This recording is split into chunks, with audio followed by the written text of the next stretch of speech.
रहे हैं दैनिक सोच। हम आए हुए हैं बीरचक पंचायत में, जहां पर जन संवाद रखा गया। पहले जो समस्या ग्रामीण का होता था वो ब्लॉक तक या अनुमंडल तक नहीं पहुंच पाता था, और प्रशासन का यह प्रयास रहा कि भाई हम लोग जो समस्या जनता का जो जन समस्या है वो हम जा करके गांव-गांव तक समाधान करें।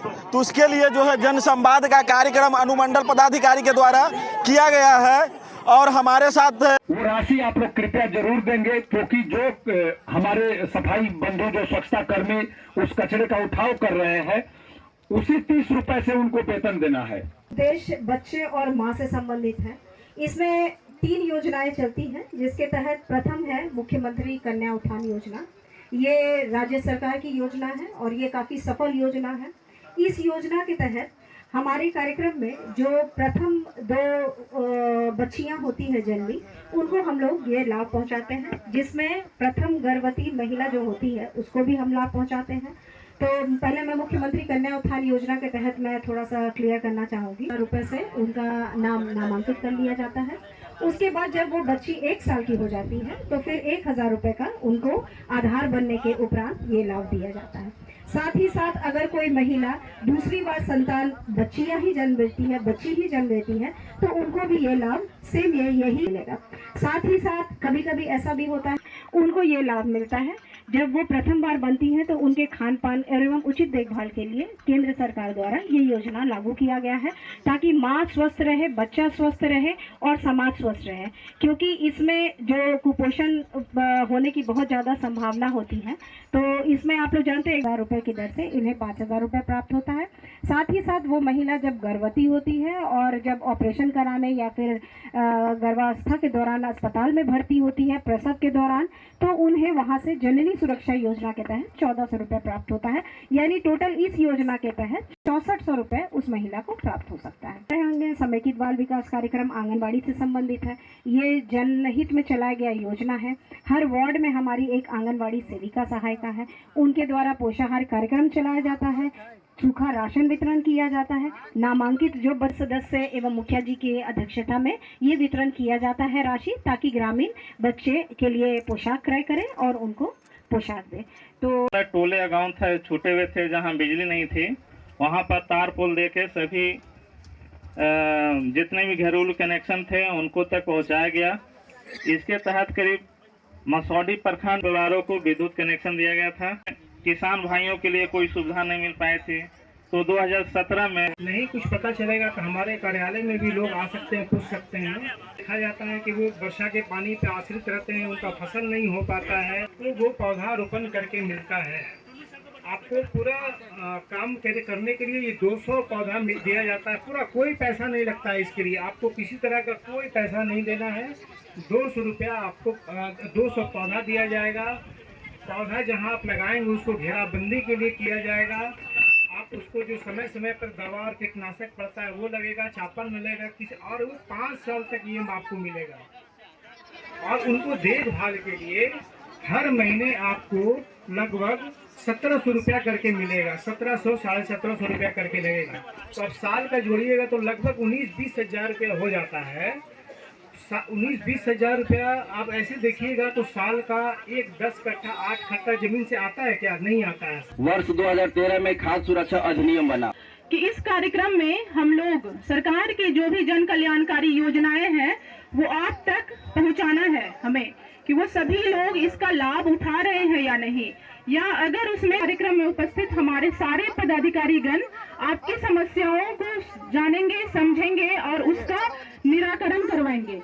इसमें जो है आप लोगों का सहयोग भी काफी आवश्यक है। जैसे कि हम लोगों ने प्रशासन में, सरकार ने अब तक बहुत सारे विभागों में बहुत सारी उपलब्धियां क्या है, इस मसौरी अनुमंडल के मसौरी ब्लॉक के क्या उपलब्धियां हैं वो मैं कुछ थोड़ा संक्षेप में बताती हूँ कि अब तक हमने क्या अचीवमेंट्स पाए हैं, तो वो भी जान लेंगे तो आप लोगों को ज्यादा आसानी होगी आप लोगों को अपनी समस्याओं को, नियम को जानने में।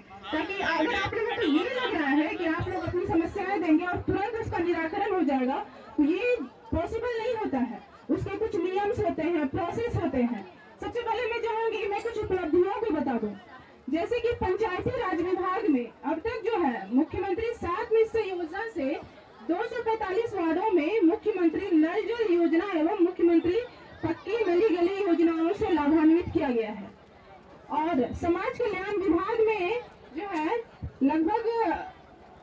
255 आंगनबाड़ी केंद्रों का संचालन इस मसौढ़ी प्रखंड में किया जा रहा है।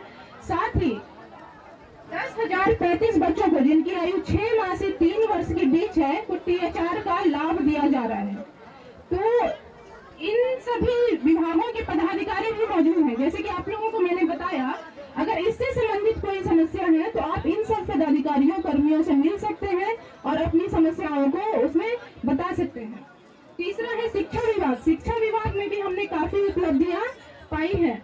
जैसे कि शिक्षा विभाग में 1 से 12 तक के सभी छात्र छात्राओं को पोशाक राशि जाती है, DBT के माध्यम से उनके अकाउंट में भेजा जाता है। कक्षा 9 तक के छात्रों को साइकिल के लिए 3,000 की राशि दी जाती है। फिर मुख्यमंत्री किशोरी स्वास्थ्य योजना के लिए 7 से 12 तक की छात्राओं को 300 रुपये तक का नैपकिन भी जो है फ्री सरकार द्वारा उपलब्ध करवाया जाता है। साथ ही जीविका की उपलब्धियों को हम लोग देखें तो जीविका सतत जीविकोपार्जन के अंतर्गत जो है बकरी पालन के लिए 123 सदस्यों को राशि उपलब्ध करवाई गई है। 2134 समूहों को निधि दिया जा रहा है, जिसमें से बैंक से ऋण प्राप्त समूहों की संख्या 2278 है, जिन्हें लगभग 34 करोड़ 17 लाख की राशि जो है इसमें उपलब्ध कराई जा रही है और जिससे जीविका की दीदियां जो है वो सशक्त और आत्मनिर्भर भी बन रही हैं। बाकी और भी डिपार्टमेंट्स में जैसे कि स्वच्छता में हम लोग आए तो WPU waste processing unit 4x7 थाना की सुविधा उपलब्ध है। वो हमेशा आपके इस डायल करने पे आपके पास अवेलेबल होंगे, आप उनको अपनी परेशानी बता सकते हैं। Know your police know your public, मतलब अपने पुलिस को जाने और पब्लिक को जाने के तहत इस प्रोग्राम के तहत पुलिस ऑफिसर घर घर उनकी समस्याओं को सुनते हैं और उनकी समस्याओं का निराकरण करने का प्रयास घर घर जाके करते हैं। मंडल स्तरीय जन संवाद कार्यक्रम का आयोजन किया गया है मीरचक गांव में, जो कि देवरिया पंचायत में पड़ती है हमारी मसौढ़ी ब्लॉक की। उसकी उपलब्धियों को बताया गया है। हमने कुछ विभागों में 100% उपलब्धियां भी प्राप्त की हैं। उन लोगों को जनता के बीच बताया गया। साथ ही जनता के बीच जो जन कल्याणकारी योजनाओं का लाभ नहीं पहुंच पा रहा है तो उनको उनका लाभ कैसे मिले, उनके बारे में विधि या जो भी नियम्स हैं उन लोगों को बताया गया। वो कैसे अप्लाई कर सकते हैं, योजना का लाभ कैसे ले सकते हैं, उन लोगों को सभी को बताया गया है। और साथ में सभी विभागों के पदाधिकारी यहाँ मौजूद हैं।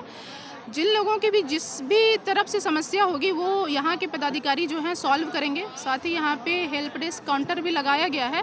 आवेदन के रूप में भी वो लोग अपनी समस्याओं को दे सकते हैं।